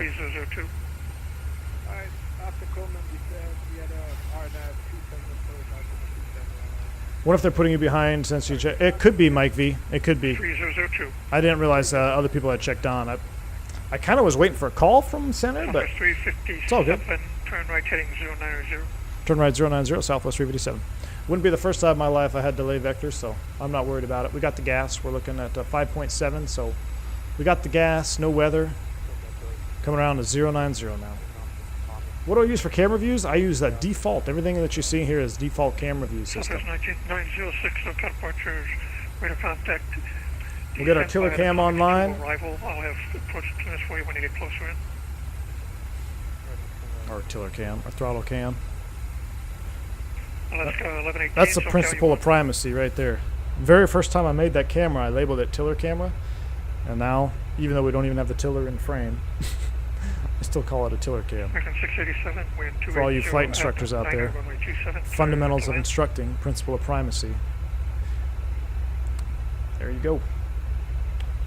I can't help but see a surprise bunny rabbit on that throttle. 687, wind 280 at 9, runway 27, clear to land. It's just how the 7.3 throttles are, man. All right, we're looking good. We're basically on an extended downwind. 687, no voice. ID if you understood, clear to land. 090, we're at 6,250 knots. Thank you, sir. Looking absolutely beautiful day here in Southern California. Alaska 1118 descending me the Comet 2 and Alaska 718 is loving his new pay rate. Alaska 118, turn left heading 090, descend maintain 7,000. Cancel your approach lines. There's nothing more permanent than a temporary solution. Left turn 090 down to 7,000, Alaska 1118. Southwest 357, the traffic's at 12 o'clock and 3 miles. Restricted to 7,000. Traffic inside Southwest 357. There he is. Southwest 906, SoCal you on? I'm surprised he can still fly with his wallet. You know, that Alaska, all those new pay rates, that wallet's got to be weighing him down here. Southwest 906, Squawk 5716. I kind of want to slow down. I feel like I should be at 210. But he hasn't given me a speed, so... Southwest 1889, left turn 1 able, taxi parking by Bravo Terminal 1.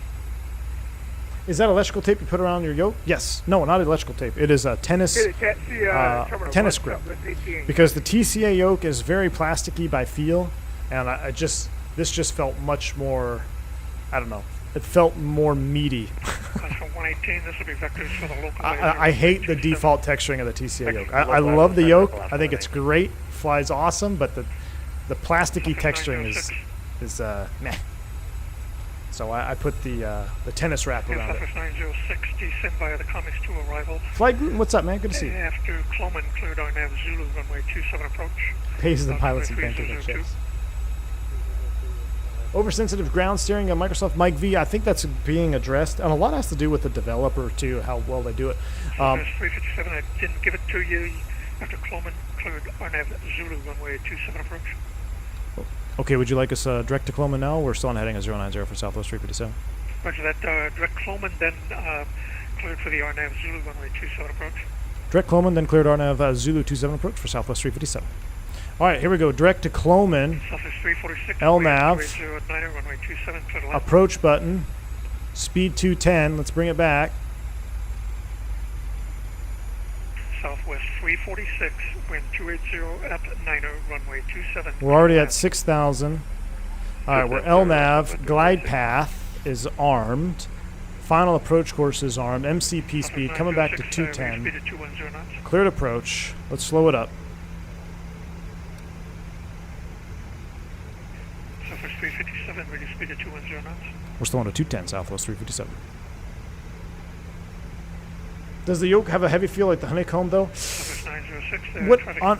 following is a I wouldn't say heavy feel like it, but it feels smooth. It's so much easier to make light corrections, especially in the pitch because of the pendular axis. And the roll axis I really enjoy because once you get past, I don't know, a few degrees, the spring tension is actually stiffer. So it kind of simulates that aerodynamic resistance, even though you can't feel that without force feedback or being in the real airplane. So I love how the yoke feels when you fly it. I think it is, especially for airliners, it is far superior in the handling capability.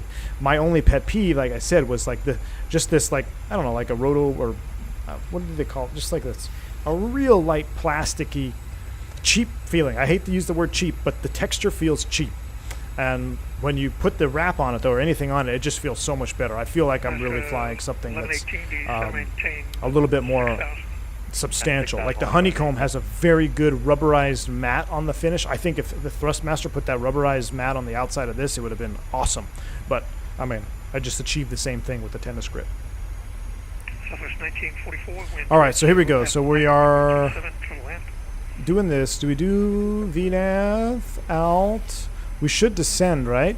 So, VNAV altitude, don't climb on me, don't climb on me, come back down, come back down. 906 speed. We're cleared approach. We should be at 5,700 or above. Speed to 1900. Why is it not coming down? And can you maintain visual separation with company traffic 12 o'clock and 6 miles? Now it's coming down. Roger that.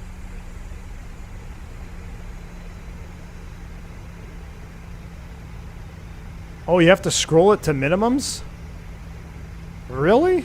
I did not know that. Let's do that then. We'll set 2,000 for the final approach point at this point because we're probably going to turn it off anyway. And let's 118, reduce speed to 190 knots. Come back to 190, last 1118.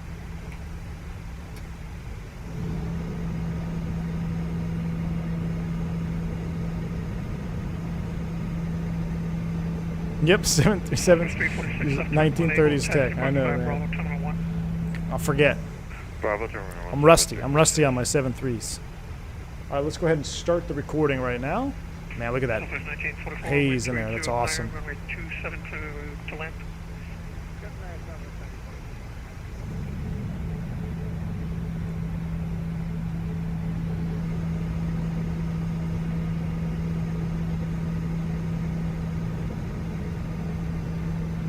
Love the flat textures on it, that dirty texture, awesome. All right, so we're slowing up, we're descending, we're looking good. We're a little bit high on path. We're like 900 feet high, which is crazy. Why are we so high? I think we are probably just going to take control of this because, oops. I either messed up, like, did I mess something up or is it really... Let's give it a little speed break, help her out here. Southwest 357, wind 280 at 90, runway 27, clear to land. 27, clear to land for Southwest 357. All right, glide path is captured. Final approach course is still armed. Single channel, LNAV glide path. We're looking good. Kind of a fly-in from San Jose today? Nope, just a beautiful day to fly. Yeah, it looks like there's about 10 of you guys. All right. There we go. We're back on the path now. Right turn 180 left. Now we're looking good. We helped her out. We're good. 118, 180 flaps 5 at 10 miles gear down and flaps 4 miles. 27 last 1118. We're just going to go by the seat of our pants today. Yes, you cleared for the approach. So Recording is speed, on. to Cool. the There's the approach. runway. We're clear to land. Lights are on. Everything is on. We're looking good. All right. Our final speed was. Let me hide this yoke. What did I say? Flaps 40, 125, 126 is what we got a bug. So we'll dial it in now.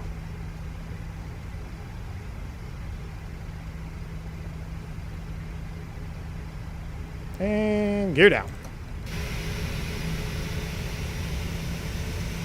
Flight 19 is 8 miles from Vida. Turn right heading 240.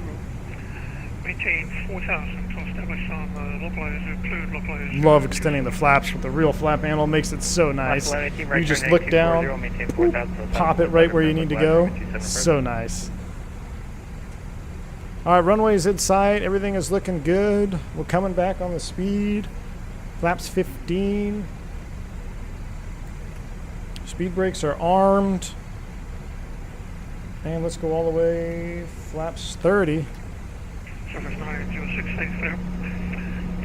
Wind 280 runway 27, clear land. All right, everything is captured. Missed approach altitude. We'll set, I don't know what it is. We'll just set 5,000. Get us going. And let's set flaps 40. 1944, left turn 1 able, taxi departure. Love flaps 40 in the 7.3. It's so cool how far down these flaps go. Gosh, that's awesome. That is the view right there. There's something about flaps 40 in the 7.3 that's just sick. Just doesn't look like it. This does not look like it should be flying. Absolutely love it. All right, we're down on speed. I said we were going to hand fly. Let's do that. Let's bring our throttles approximately where they should be. Auto thrust is off.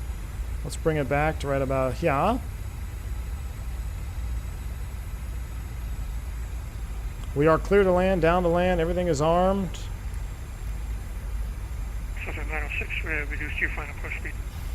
130 on the speed. So if we set 126, does that include our 5 knot? I get different answers every time. Replay is recording. It's been recording for a while, unfortunately. Autopilot is off. I guess we'll leave the flight director on. And we are on speed. 7 knots on the nose. We're looking good. Cycle flight directors after autopilot disconnect. Oh, rip. Okay.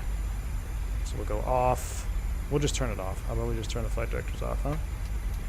Ah!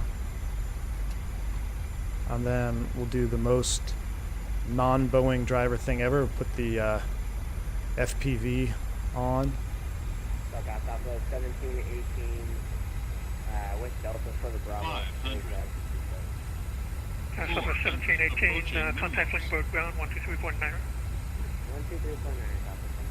Here comes our RNAV mins. Looking good. Still waiting to see those pappies. In sight landing. Here we go. 300. I could leave the flight director on. Rip. Oh well. We'll do it old school. A little bit fast here. 906, you're 2 miles to trail company traffic. Bringing that power back out. I see the pappies now. 2 whites, 2 reds. My We Love VFR power lines are there. They're not supposed to be there. We'll bring it in like southwest, a little bit low. 100. 50. 30. 20. Aha! 10. Overflared it there. Spoilers. Surface 906, go around. Reverse maintain is a 4,000, green. 5 runway heading. Manual brakes. Ah, we missed it. We'll go to the next one. Disarm you. Surface 357, left turn 1 able, contact ground 123.9, so long. Left turn 1 able, ground 123.9. Thanks for the ATC. You've Southwest 357. AMC next time. All right, here we go. We're clearing it up here. Keep it rolling. 23.9. Ah, that radio panel is so far back. Let's get off the runway first. What's possible butter after an ugly flare? My frames, this airport's a little bit frame heavy. A little bit frame heavy.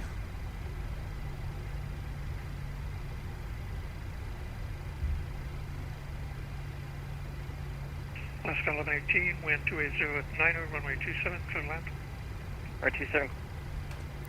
What gate are we going to? I don't even know. Ground, good afternoon. Southwest 357 clear, 27. Taxiing to, I believe, gate 12. Ramp via Bravo, good afternoon. Southwest 357.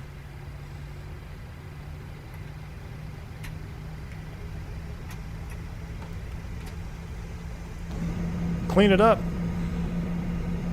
Ladies and gentlemen, welcome to San Diego.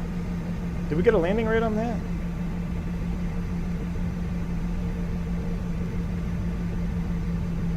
God, the sounds are so good in this airplane.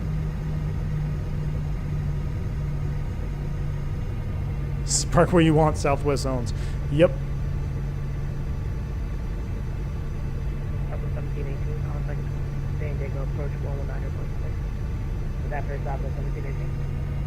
We'll go ahead and stop the recording.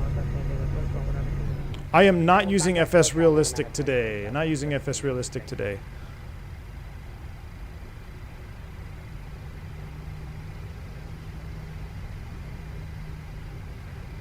Auto brake 2 is pretty useless. Yeah, probably could have done 3 on that one. Where is the line? Oh, there it is.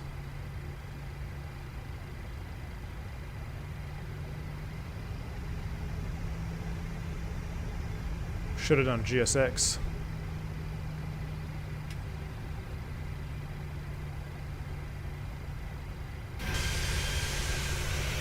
Hey, that's a pretty good lineup for no ramper. It's a 700, so we'll come all the way up to this one. Boop. Brake set. Oh, I didn't set it right.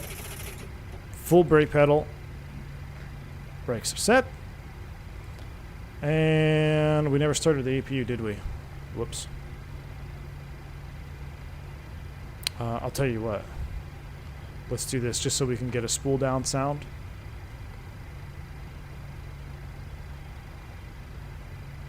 Let's go ahead and set chocks, ground power, connect, and then we'll shut down directly to ground power.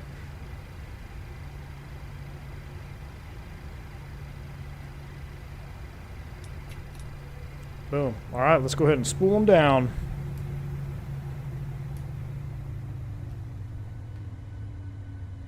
Love that. Ladies and gentlemen, welcome.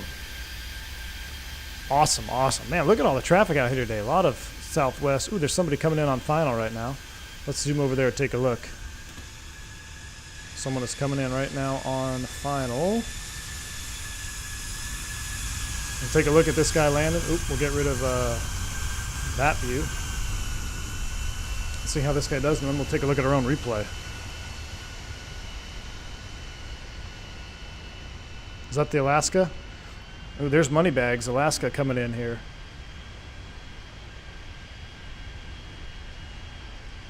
Airbus, far superior airplane. Ooh, right on the numbers. Nice job, Moneybags. Nicely done. Is he going to get the right exit, though, or is he going to go past the one that everyone takes? Make Bravo 7. Oh, no, he actually goes to Bravo 8, I think. Alaska parks down at that far end. Nicely done. Nicely done. That's cool. That was a great flight. All right, let's go into replay mode. I'm going to put you guys into this mode here. We'll disconnect from VATSIM. And real easy way, what I'm going to do here is I'm going to put my start switches back on. I'm going to release the brakes, and then I'm going to go to the state. So we're going to go here. Oh, we don't need sail. PMDG makes it very easy. We'll go PMDG FS or PMDG actions, load, and we'll load from final execute. So this will power up the airplane, get everything set, get our flaps set. Let's put our flap lever to 40 all the way down. First time watching with earbuds, and it sounds amazing. Nice, dude. Look at those flaps, though. See, this is another thing about the IAE Airbus. The IAEs actually give you more flap. I think it's 40 degrees. I think it's all the way up to 40 at flaps full. With the CFMs that we have on the Phoenix, it's only like 20, or it's only like 34, 37, something like that. So that full flap 40 will be really neat when we see that in the Phoenix. Let's get all of our lights on. Everything else looks good as well. Logo on, strobe and steady, and everything else looks like it's on. Cool. So now we'll go like this, replay, boom. 80 knots. Let it load in here for a second. And then we will pause and zoom it forward. Let it load in here, let the scenery load in. Oh, beautiful. And resume. Let's see how we did. Let's watch it from this view because this is the view everyone likes to look at. Is that on all variants or 1920? I think it's Airbus 737. Got to double check. I think it's just on the 19s and 20s because the 21 has a different flap altogether. I'd have to double check Airbus 73 because the 321 has a double slotted, has an extra slot for tail strike avoidance. So if you ever look at the 321 wing, it is slightly different than the 20, and not the wing, I should say, the flap. So I can't remember if it changes on there as well. But specifically, I know for the 320 for a fact, the CFM versus the IAE has a different flap full degree. I am not using FS Realistic Pro. No, not using it. Everything you're seeing here is just normal, default. I have FS Realistic. I use it typically for props on GA stuff.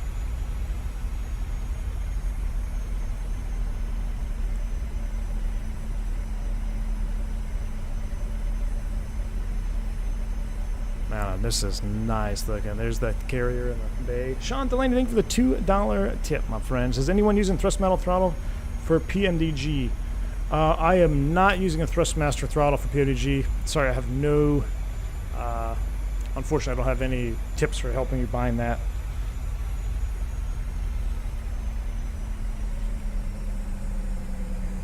I'm sure there's some people in chat that probably are using it. Oh, nice. That looked like a good touchdown. Did we get a landing rate on that? Let's pause that. Let's go back. I got to see the outside view now. What was the landing rate on that sucker?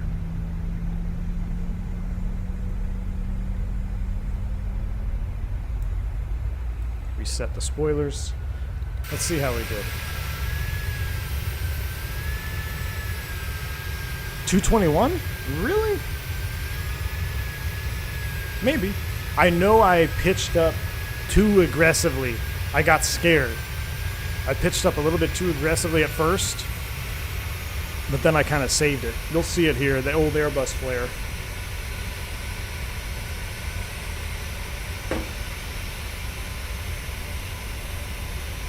Steve M, yeah, I'm still on the original FS Realistic.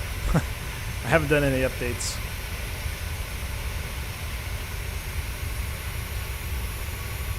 Everything looked pretty good. Double windsocks in opposite directions. Interesting. Right there. See, a little bit too aggressive. I just needed to relax, and then we got it. Well, maybe. Bang on center line, though. I'll take that for San Diego. 220? I think that's a cheap shot, but I don't know. It looked better than a 220 to me. Let's watch a couple more here. Let's watch a wing view here. This one, I just love the flap 40 wing view. It just looks so cool, man.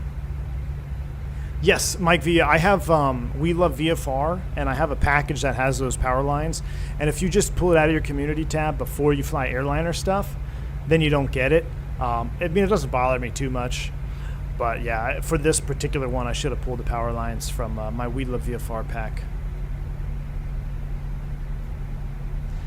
We'll do one more here, and then we'll get the sail going, and then we'll wrap it up. That's going to be a wrap today, 3 o'clock, 2-hour stream. Fantastic. Fantastic. And then we'll zoom over to the tower, or not the tower view, the parking lot. Scott, got a jet. Take care, man. See ya. Have a good one, dude. Thanks for hanging out with us today.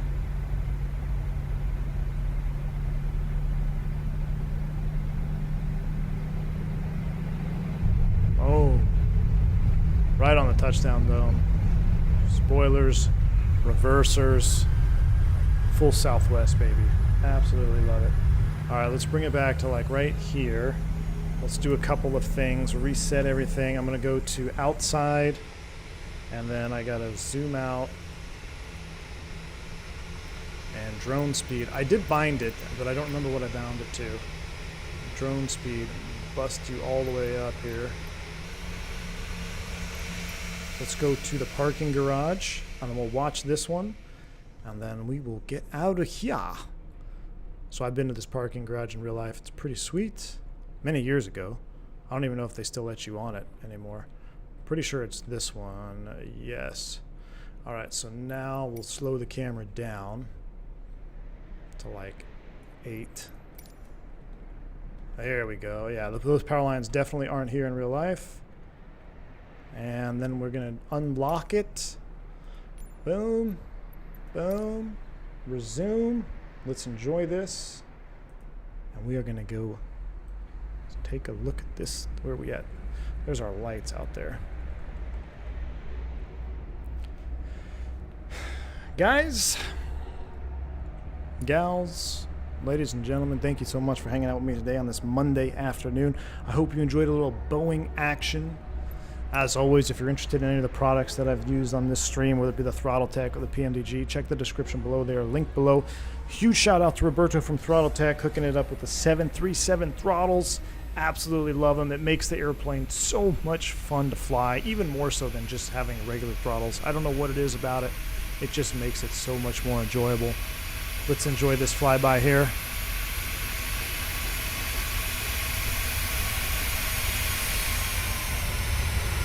That looked real, minus the power lines.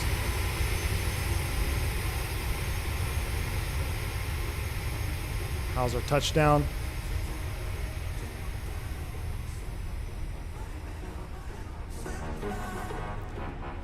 Oh, nice puff of smoke. Good stuff. Thank you so much for liking the video, guys, subscribing to the channel, hanging out with me in chat, donos, members, membership, gifts. You guys are absolutely awesome. I continue to appreciate your support. Without you guys, this content would not be possible. So a huge shout out to everybody that is supporting this channel. Until next time, guys, might be tomorrow, might be Wednesday. I've got to see what's going on with work this week.